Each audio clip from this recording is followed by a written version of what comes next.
Good afternoon, ladies and gentlemen. It's another beautiful day in the garage. Today we are going to be working on the Corvette. Still doing good since, you know, the whole rebuild slash phase 1 completion. Heads are holding up. She's a ripper, I'll tell you that. But a little bit too much of a ripper. We lost my lip not too long ago, going like 100 kilometers on the freeway. I hit a piece of debris and that thing just shattered. But anyways, that's not what today is about. Today we are making the Corvette louder, and that is by a mild to wild switch. Some of you guys may know this as the mild to wild. This is the actual old version. This is the foot pedal version, as in I will be activating that with my feet and not a button instead. The new versions actually come with like a remote switch that you put on your keys, and you like push it on and off to open the stock MPP butterfly valves. However, that won't be the case for me because I frankly lose too much stuff to be worrying about remotes. So I don't want to lose this. I just want it to be in the car, you know, have it there in place at all times and be able to use it whenever I want, instead of, you know, potentially losing these two remotes that it comes with. And this is cheaper, so I went this route. I think this is the best route, you know, potatoes, whatever. Anyways, that didn't make any sense, but here's what I'm talking about. As you can see, the stock Z06 Corvette has two actuators, one right there, one right there, and in those we have butterfly valves, which are currently open right now because the car's not on. And when these are open, yeah, this car is freaking rowdy and super loud, which I like. However, you know, can't be doing that all the time, so we got to lay low. So when you turn on the car, these automatically shut, and they do not open again until you reach 3,500 RPMs. What we are currently doing now to activate them, like I said, you can either go above 3,500 RPMs, or you can go, where are my keys? I already made a video about this. You can go under the footwell of the passenger driver's side. Let me get it. Go in here. As you can see, I already have it access because we are going to be looking at this later to install our new kit. And all you do is pretty much grab this little fuse puller, pull this number fuse 10. As you can see, it's right there. As it says exhaust mode, whatever. All you do is pull it, and now these butterfly valves in the rear will be open at all times. But you know, this is kind of annoying when you want to be, you know, doing this on the fly. You literally have to get out of your car, stop it, and then pull this.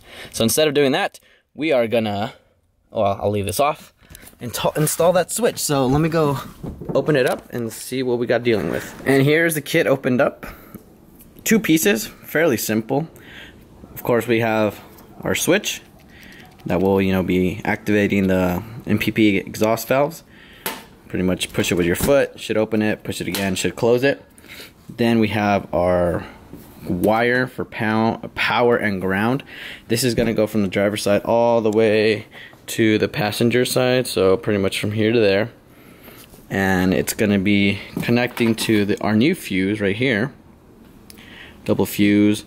I believe this is going to go in there. We're going to have to crimp it, and then this white plug is going to go into a different fuse, because I think I was reading their first version, they just had this and they didn't have this plug, and it was actually draining the battery. So this is the new and improved version where it doesn't drain your battery, so we will be using this. But yeah, fairly simple kit. I think this shouldn't take us more than like 10 minutes to install.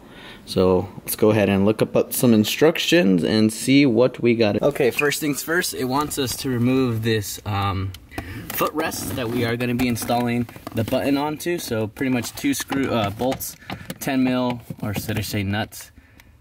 Make sure this is going the right way. Nope, we're tying that. Yeah, 10 mil.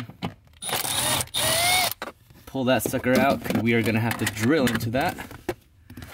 And can't drill in it while it's in here. So that should just come off fairly simple, I think. Oh, maybe not, hold on. Yeah, 2 bolts. What is holding you back? There you go. Nope, there's something else. Why are you not coming out? There you go. Just kidding. Okay, let's go outside. Now, per instructions, it wants us to drill, what is it, 1/2 inch? Not sure. Yeah, 1/2 inch hole, approximately 1 inch from the top to the center. So we're gonna have to drill right in here where we can install this piece. So that's gonna be somewhere right there, and then we'll go ahead and install it back into the car. So let me go and drill this hole and put that in. Pretty simple stuff. 1/4 inch hole drilled, got the button placed, comes with a locking nut, got that thing locked in nice and tight, and right in the center. So it's just gonna be boop, boop, boop, boop, boop, boop, boop, boop, and we should have some loud noises. Now we gotta go install this and then route it all the way to the passenger side. So that should be fun. Okay, next part. Once you have it installed, you're gonna have to run the wire from the switch under the carpet, under the pedals, and then we're gonna have to, okay, snake it. This is probably the hardest part of this whole install. Snake it through the center console. I tried to just feed it through, that didn't work, so luckily I had a metal rod that fit perfectly, so I taped the wire to this metal rod, and now it pulled it out perfectly. So now we can continue on with this install, now that I have this fed out perfectly. So I'm probably gonna zip tie this wire to one of these harnesses to get it nice and tucked out of the way. So yeah, that took some thinking, but oh yeah, there was also a plastic cover right here. It's right there. You had to take that off because you couldn't see anything over here with that on. That's for this little light, footwell light rests, but once you take that off, you can see a little bit more, and then snake the wire through. So there. Okay, so next move is that it wants us to remove this seat heater fuse. If you look at the diagram, it's right here. So that's gonna be the 10A up here. And pull that sucker out. And now we are going to install said fuse that comes with the kit, this guy, in its place. It's gonna be tight actually. How does it want it? Probably like that. There you go. Okay, now that fuse is in there. And then it's gonna want our white fuse to be, well, first this is gonna go, this ground is gonna connect to that guy. And then it's gonna want our white fuse that it came with to go into the exhaust, the dual exhaust fuse. Oops. Well, that obviously turned something on. Okay, anyways, so that's in place. Now we're gonna go ahead and actually let me go butt this first, and then I'll go ahead and plug it in. Now I crimped the black wire to the blue butt connector, as said per instructions. I also put a little bit of a heat shrink on it so I can cover it up, make it look a little bit nicer than it is. And now all we gotta do, in theory, is plug this white wire into the fuse, the exhaust fuse, dual exhaust mode, whatever, MPP fuse, and like, yeah, that's it.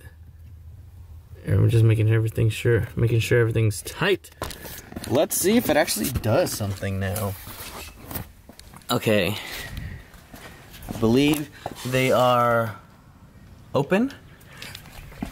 What happens if I push the button? Let's turn on the accessory mode.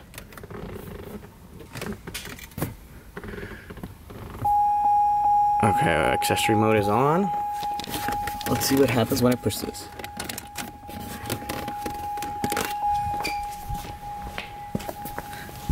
Nothing.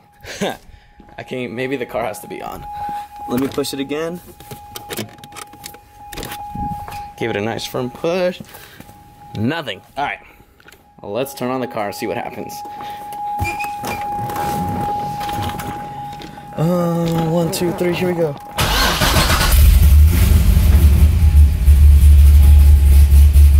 Okay, they are definitely open right now.